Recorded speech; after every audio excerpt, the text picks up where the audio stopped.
El sábado de la sexta semana del tiempo ordinario, el evangelio que toca es el de Marcos 9, 2 al 13. En aquel tiempo Jesús se llevó a Pedro, a Santiago y a Juan, subió con ellos solos a una montaña alta y se transfiguró delante de ellos.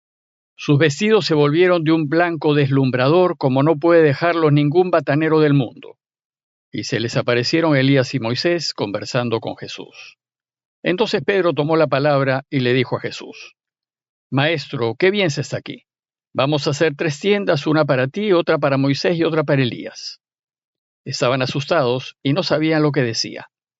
Se formó una nube que los cubrió y salió una voz de la nube: Este es mi Hijo amado, escúchenlo. De pronto, al mirar alrededor, no vieron a nadie más que a Jesús solo con ellos. Cuando bajaban de la montaña, Jesús les mandó: No cuenten a nadie lo que han visto, hasta que el Hijo del Hombre resucite de entre los muertos. Eso se les quedó grabado y discutían qué querría decir aquello de resucitar de entre los muertos. Le preguntaron: ¿Por qué dicen los escribas que primero tiene que venir Elías? Les contestó él: Elías vendrá primero y lo restablecerá todo. Ahora, ¿por qué está escrito que el Hijo del Hombre tiene que padecer mucho y ser despreciado? Les digo que Elías ya ha venido, y han hecho con él lo que han querido, como estaba escrito. Ante la perspectiva de perderlo todo, hasta la vida, por seguirlo, aquí la transfiguración del Señor se nos presenta como un adelanto de la gloria que espera a quienes apuesten por el camino de Jesús. El presente relato inicia diciéndonos que 6 días después Jesús tomó consigo únicamente a Pedro, a Santiago y a Juan, los llevó a solas a una montaña muy alta y se transfiguró en su presencia. Recordemos que Jesús acaba de enseñar a los suyos que su camino consiste en perder la vida, en entregarla, en regalarla por la causa de Dios. Y también les dijo que si quieren participar del reinado de Dios y ganar la vida, no deben avergonzarse de caminar su camino, aunque vayan contra lo que aprecia y valora el mundo. El problema es que el mundo valora todo lo contrario a lo que propone Jesús, y desgraciadamente nosotros que vivimos en medio del mundo, nos contagiamos de esos valores. Al mundo la propuesta de Jesús les parece una insensatez. Y los discípulos también dudan, pues ¿cómo vamos a ganar si otros nos ganan? ¿Cómo vamos a tener si se trata de dejar? ¿Cómo vamos a salvar la vida si hay que perderla? Considerando que esas dudas circulaban en la cabeza de sus discípulos, Jesús decide mostrarles que lo que dice es verdad. Y para ello, toma consigo únicamente a Pedro, Santiago y Juan, sus 3 amigos íntimos con quienes compartió momentos muy importantes de su vida, y los hace vivir una profunda experiencia espiritual. Llevó solo a ellos, tal vez porque los demás muy probablemente no iban a entender lo que iba a suceder hasta que resucite de entre los muertos. Ellos, en cambio, por estar más cerca de Jesús, tal vez puedan entender algo. Entonces dice el texto que los llevó aparte, a un monte alto, y se transfiguró delante de ellos. Según la tradición, el monte al que subieron fue el monte Tabor. El Tabor tiene más o menos la forma de una caparazón, parece más alto de lo que es, 575 metros sobre el nivel del mar, porque se encuentra solo en medio de una gran planicie y sobresale unos 400 metros por encima de su entorno. Y transfigurar significa cambiar de figura, cambiar de forma, transformarse. Dice el texto que sus vestidos se volvieron de un blanco deslumbrante como nadie en el mundo podría blanquearlos. Y transfigurado, su cuerpo se asemejó al de un cuerpo glorificado, glorioso, como el que nos espera cuando hayamos ganado y resucitemos de entre los muertos. Lo primero que destaca Marcos de esta experiencia espiritual es el cambio en los vestidos de Jesús, en su apariencia exterior. Y con esto nos señala que las apariencias que valora el mundo no tienen comparación con las vestiduras blancas que vestirán los que caminan su camino hasta el final. Lo segundo que destaca Marcos fue la visión de Elías y Moisés. Ellos vieron que se les aparecieron también Elías y Moisés y conversaban con Jesús.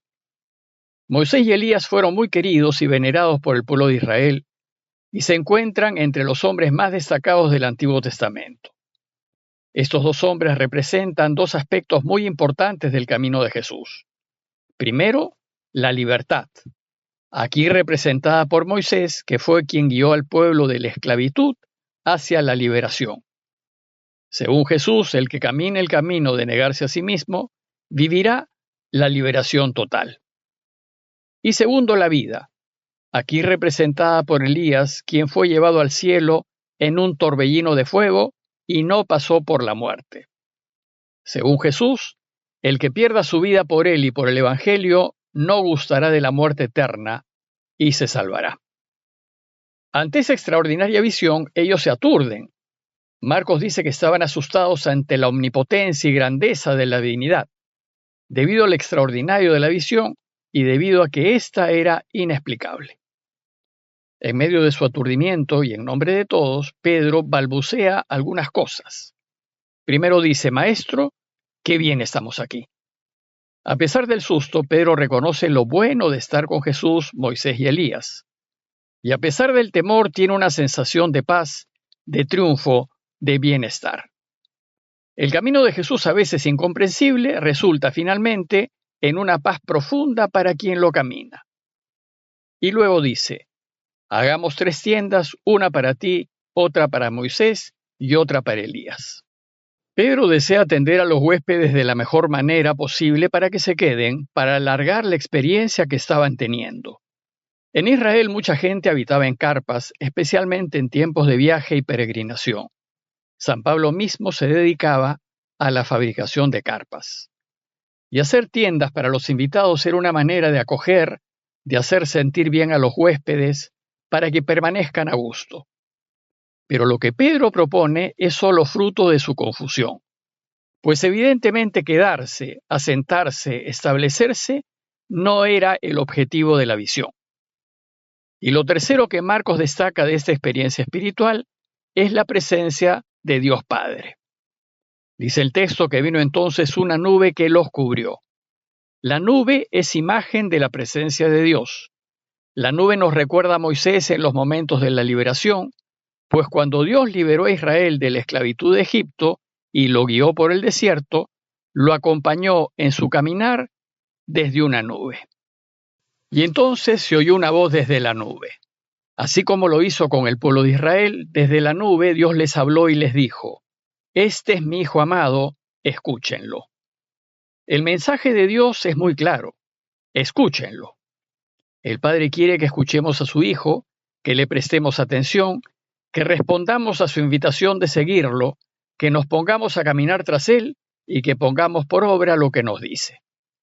Y de pronto, inesperadamente, la visión terminó, y cuando miraron a su alrededor vieron solo a Jesús con ellos.